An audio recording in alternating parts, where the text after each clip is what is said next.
اللہ تعالیٰ سے محبت کا تقاضا ہے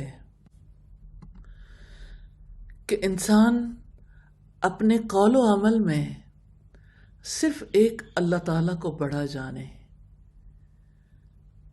اپنے قول و عمل میں اس طریقے کی پیروی کرے جو اللہ تعالیٰ نے اپنے رسول کے ذریعے بتایا ہے۔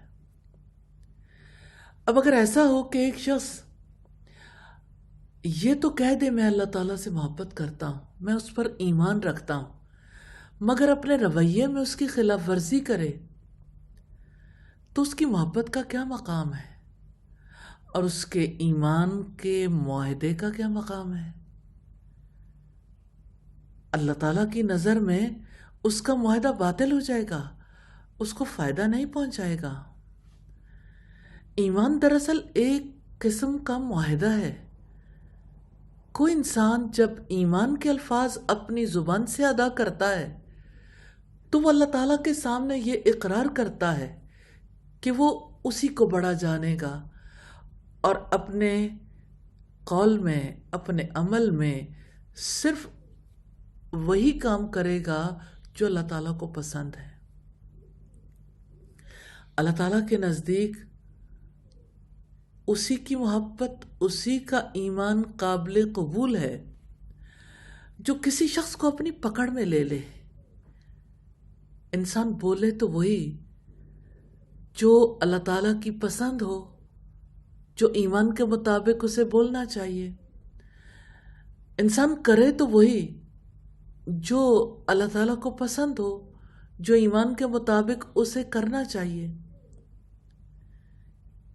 یہ محبت بھی تو باہمی معاہدہ ہے اور یہ ایمانی معاہدہ ہے۔ اس معاہدے کو زندگی کے اوپر حاکم بن جانا چاہیے۔ یاد رکھیے گا، دنیا کا کوئی کانٹریکٹ ہو، کوئی معاہدہ ہو، اپنے عمل کے اعتبار سے جانچا جاتا ہے۔ اگر معاہدے میں اور عمل میں مطابقت ہے تو معاہدہ قائم رہتا ہے، ورنہ توڑ دیا جاتا ہے۔ تو ایمان کے معاہدے کو بھی عمل کے اعتبار سے جانچا جائے گا۔ اگر انسان کا عمل اس کے ایمان کے مطابق ہے تب اللہ تعالیٰ اس کے معاہدے کو قبول کریں گے، ورنہ اللہ تعالیٰ سے محبت، اللہ تعالیٰ پر ایمان بے قدر و قیمت قرار پائے گا۔ اللہ تعالیٰ ایسے معاہدے کو رد کر دے گا جس کے ساتھ انسان کا عمل شامل نہیں ہے۔ تو یاد رکھیے، اللہ تعالیٰ پر ایمان رکھنے والے، اس سے محبت کرنے والے جو معاہدہ کرتے ہیں، اس معاہدے میں انسان کی زبان بھی شامل ہے۔ انسان جو لفظ منہ سے نکالتا ہے، انسان جو گفتگو کرتا ہے، انسان جو جسچر دیتا ہے، ہر ایک چیز کے لیے اللہ تعالیٰ کے یہاں وہ ذمہ دار ہے، جواب دہ ہے۔ زبان کے استعمال کے بارے میں کتنا گہرا اصول ہے۔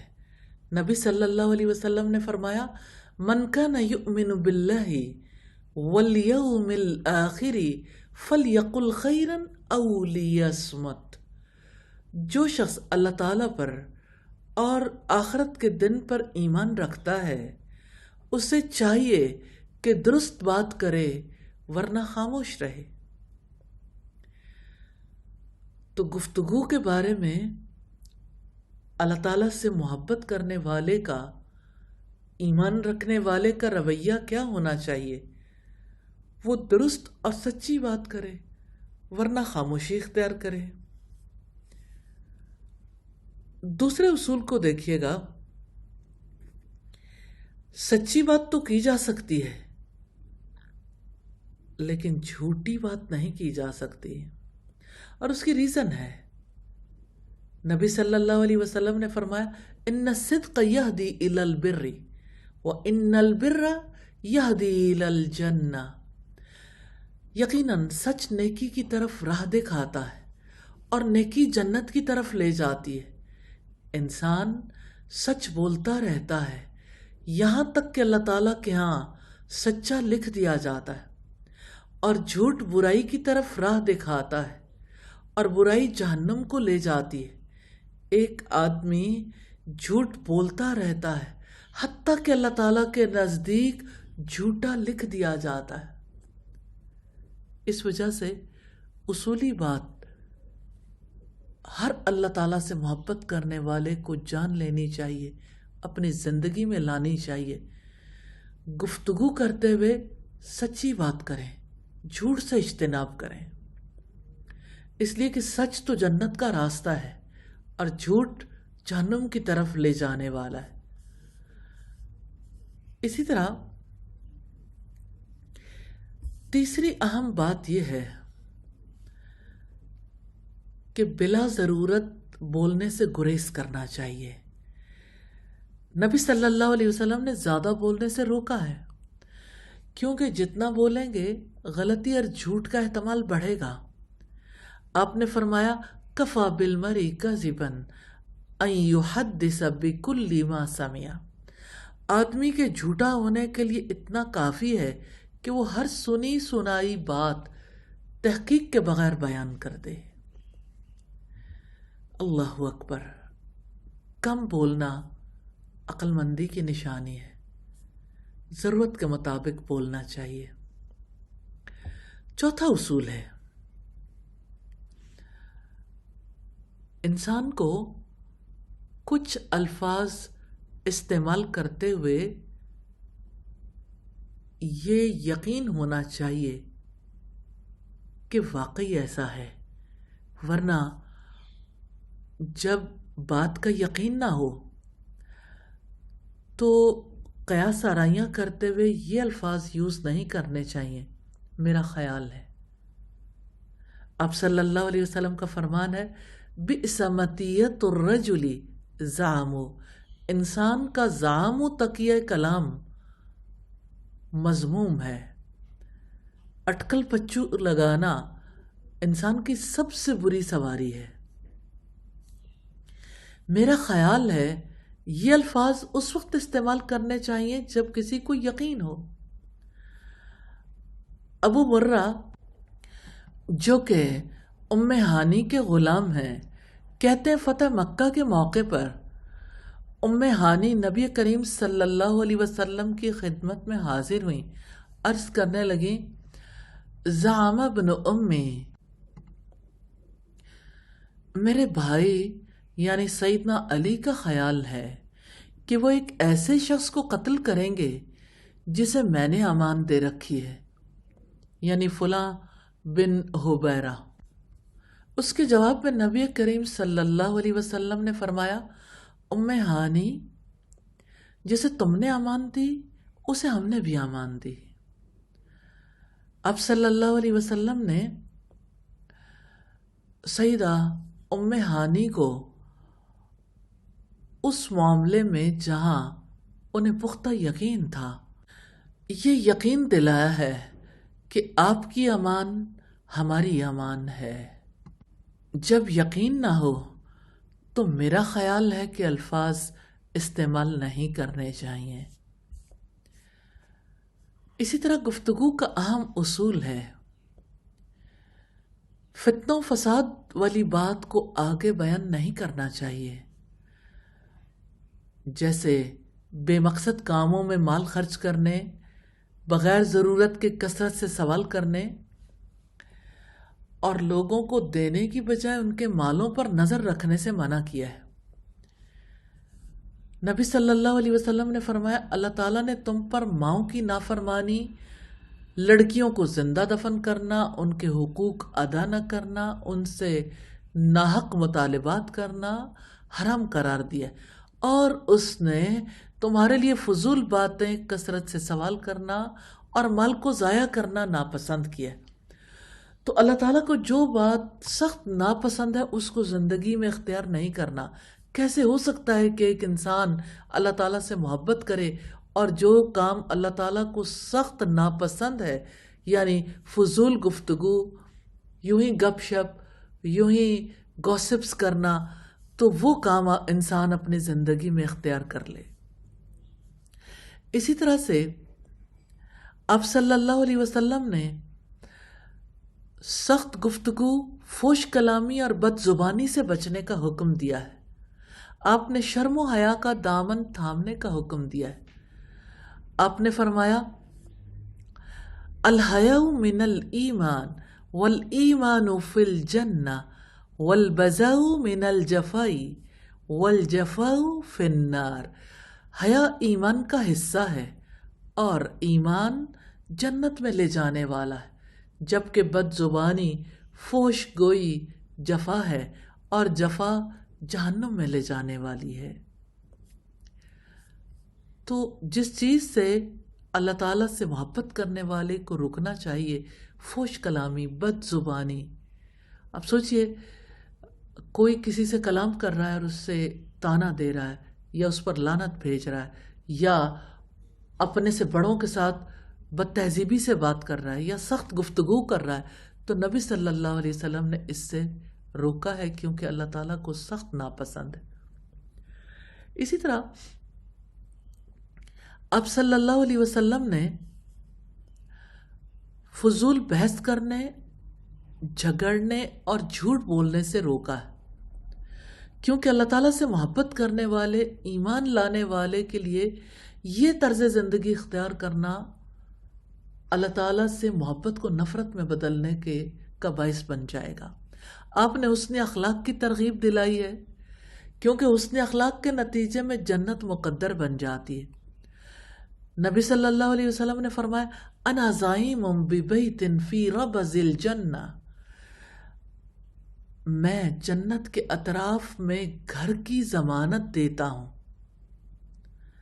لمن ترک المراء، جو جھگڑے سے گریز کرے، لڑائی سے بچے، وَإِنْ كَانَ مُحِقًّا، حق پر ہوتے ہوئے، وَبِبَيْتٍ فِي وَسْطِ الْجَنَّةِ، اور میں جنت کے وسط میں گھر کی ضمانت دیتا ہوں، لمن ترک الکذب، جو جھوٹ نہ بولے، وَإِنْ كَانَ مَازِحًا، اگرچہ مذاق میں ہو، وَبِبَيْتٍ فِي أَعْلَى الْجَنَّةِ لِمَنْ حَسَّنَ خُلُقَهُ، اور میں جنت کے بلند مقامات پر گھر کی ضمانت دیتا ہوں جو اچھے اخلاق کا مالک ہو۔ تو اب دیکھیے کہ لڑائی جھگڑا گفتگو کے بغیر تو نہیں ہوتا۔ گفتگو کے بارے میں احتیاط اللہ تعالیٰ سے محبت کرنے والوں کا مشن ہے، اور مذاق میں بھی جھوٹ نہ بولنا اور عمدہ اخلاق اپنانا۔ اللہ تعالیٰ ہم سب کو توفیق عطا فرمائے۔ اسی طرح گفتگو میں دو اور چیزوں کو پیش نظر رکھیے گا، غیبت اور بہتان تراشی سے رکنا ہے۔ نبی صلی اللہ علیہ وسلم نے فرمایا اتدرون ما الغیبہ، کیا تم جانتے ہو غیبت کیا ہے؟ قالوا اللہ ورسولہ عالم، صحابہ نے عرض کیا اللہ تعالیٰ اور اس کے رسول زیادہ جانتے ہیں۔ آپ نے فرمایا تو اپنے بھائی کا اس طرح کسی سے تذکرہ کرے جسے وہ ناپسند کرے۔ صحابہ نے کہا کیا اگر جو میں کہہ رہا ہوں وہ میرے بھائی میں موجود ہو تب بھی یہ غیبت ہے؟ آپ نے فرمایا اگر جو تو نے کہا وہ اس میں ہو پھر یہ غیبت ہوگی، اور اگر اس میں وہ چیز نہ ہو جسے آپ دوسروں کو بتاتے ہو تو پھر تو اس پر بہتان باندھ رہا ہے۔ نبی صلی اللہ علیہ وسلم نے دوسروں کے عیوب پر پردہ ڈالنا سکھایا ہے، اور ہر ایک کے سامنے ہر مجلس میں اپنے بھائیوں کی خامیاں نہیں بتانی چاہیے، اپنی بہنوں کی خامیاں نہیں بتانی چاہیے، کیونکہ یہ غیبت ہے۔ اور جس شخص کی برائی یعنی اس میں موجود ہی نہیں ہے تو یہ بہتان ہے، الزام تراشی ہے، جو 2 گنا جرم ہے۔ اسی طرح سے اللہ تعالیٰ سے محبت کرنے والوں کو غلط بیانی اور جھوٹی گواہی سے بچنا چاہیے۔ نبی صلی اللہ علیہ وسلم نے فرمایا کیا میں تمہیں سب سے بڑا گناہ نہ بتاؤں؟ آپ ٹیک لگا کر سیدھے بیٹھ گئے اور آپ نے بتایا خبردار ہو جاؤ جھوٹی بات اور جھوٹی گواہی آپ اسے مسلسل دہراتے رہے، حتیٰ کہ صحابہ نے سوچا آپ خاموش نہیں ہوں گے۔ آپ کا ٹیک چھوڑ کر سیدھے بیٹھ جانا اس کی شدت کو ظاہر کرتا ہے۔ اسی طرح سے اللہ تعالیٰ سے محبت کرنے والے کو چغل خوری سے بچنا چاہیے۔ نبی صلی اللہ علیہ وسلم نے شدت سے منع کیا ہے۔ چغل خور کا بڑا خطرناک انجام ہے۔ ایک مرتبہ آپ 2 قبروں کے پاس سے گزرے جن کو عذاب ہو رہا تھا، آپ نے فرمایا یعذبانی وما یعذبانی فی کبیرۃ وانہ لکبیر، انہیں عذاب ہو رہا ہے کسی بڑے گناہ کی وجہ سے نہیں۔ ثم ذکر منہما وکان الآخر یمشی بالنمیمہ، ان میں سے ایک کی وجہ یہ بیان فرمائی کہ یہ لوگوں کی چغلی کیا کرتا تھا۔ چغلی چھوٹا گناہ نہیں، کبیرہ گناہ ہے۔ اس لیے محبت کا، ایمان کا تقاضا ہے کہ چغلیوں سے بچیں، چغلیوں سے بچنا ہے۔ اسی طرح اللہ تعالیٰ سے محبت کرنے والے بلند آواز ہنسنے سے، قہقہ لگانے سے رکتے ہیں۔ کتنے ہی لوگ ہیں جو اپنے بچوں کو بھی قہقہ لگانا سکھاتے ہیں۔ نبی صلی اللہ علیہ وسلم نے فرمایا، یہ سیدنا عبداللہ ابن زمع کی روایت ہے، نہا رسول اللہ صلی اللہ علیہ وسلم ان یضحک الرجل مما یخرج من الانفس، نبی صلی اللہ علیہ وسلم نے کسی کی ہوا خارج ہونے پر ہنسنے سے منع فرمایا۔ اسی طرح لوگوں کو ہنسانے کے لیے جھوٹ بولنا بھی جائز نہیں، جسے آپ انٹرٹینمنٹ کہتے ہیں۔ آپ نے فرمایا وَيْلٌ لِلَّذِي يُحَدِّثُ بِالْحَدِيثِ فَيَكْذِبُ لِيُضْحِكَ بِهِ الْقَوْمَ وَيْلٌ لَهُ وَيْلٌ لَهُ، تباہی اور بربادی ہے اس شخص کے لیے جو دوسروں کو ہنسانے کی خاطر جھوٹ بولتا ہے، بربادی ہے اس کے لیے، بربادی ہے۔ استغفر اللہ، استغفر اللہ۔ یا ارحم الراحمین، ہم سب کو گفتگو میں وہ طریقہ اختیار کرنے کی توفیق عطا فرمائیے جو آپ کو پسند ہے، جو ہمارے نبی نے سکھایا۔ الہی زبان کی حفاظت کرنے کی توفیق عطا فرمائیے۔ الہی ہمیں اچھی کمیونیکیشن کرنے سکھا دیجیے، اور الہی کمیونیکیشن کے وہ اصول جاری رکھنے سکھائیے جو آپ نے ہمیں بتائے، آپ کے نبی نے ہمیں سکھائے۔ آمین ثم آمین۔